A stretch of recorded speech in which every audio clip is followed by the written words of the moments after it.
వ్యవస్థను సెట్ చేయదు. సమస్య ఇప్పుడు చంద్రబాబు నాయుడికి ప్రాబ్లం అన్నారండి తెలుగుదేశం వాళ్ళు. కింద స్థాయిలో ప్రతి ఎమ్మెల్యేకి వార్నింగ్ ఇచ్చాడు లోకేష్. 100 సార్లు వార్నింగ్ ఇప్పటికి కూడా ఇస్తున్నాడు. అక్కడ నువ్వు ఖచ్చితంగా పెట్టి తీరాల్సిందే మీటింగ్ అంటున్నాడు. పబ్లిక్ సమస్యని రిడ్రెస్ చేయాల్సిందని చెప్తున్నాడు. అట్లాగే తర్వాత ఈయనెళ్ళి చూస్తున్నాడు, అది నివేదిక తెప్పించుకుంటున్నాడు. ఎన్ని కంప్లైంట్ వచ్చింది ఏంటని. కార్యకర్తకు కూడా ఖచ్చితంగా నువ్వు యాక్టివ్ లేకపోతే ఊరుకోనని చెప్పి తర్వాత మళ్ళీ పార్టీ రాష్ట్ర కార్యాలయంలో పెట్టారు ఒక ఇది. అట్లాగే చంద్రబాబు నాయుడు గారు అటెండ్ అవుతున్నారు, లోకేష్ అటెండ్ అవుతున్నారు. అటెండ్ అయి తీసుకుంటున్నారంటే ఎందుకు? కార్యకర్త లేకపోతే నువ్వే ఆడున్నావు, అంతే కదా. కార్యకర్త లేకపోతే నువ్వే ఆడున్నావు. కార్యకర్తను పట్టించుకోక జగన్ దెబ్బతిన్నాడు.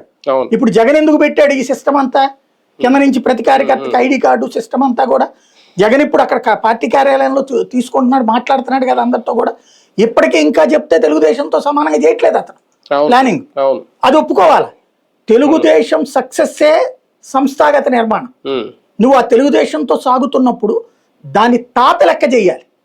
నీ కార్యకర్తకి ప్రాబ్లం వచ్చిందనగానే, ఇప్పుడు ఓ పెన్షన్ కోసం కార్యకర్త వచ్చాడండి, స్పౌస్ పెన్షన్ తెలుగుదేశం కార్యకర్త వెళ్తే ఇస్తున్నారు, జనసేన కార్యకర్త వెళ్తే ఇవ్వట్లేదు. రేపు పొద్దున జనం దగ్గరికి వెళ్ళి ఆ జనసేన కార్యకర్త ఏమని చెప్పుకోవాలి? నీ వెనకాల తిరిగితే యాడ్ అవుతుందన్నా, తెలుగుదేశం వాడి దగ్గరికి పోగానే పని అయింది అని ఈ ముక్క అంటే రేపటి మొహాన ఊసినట్ట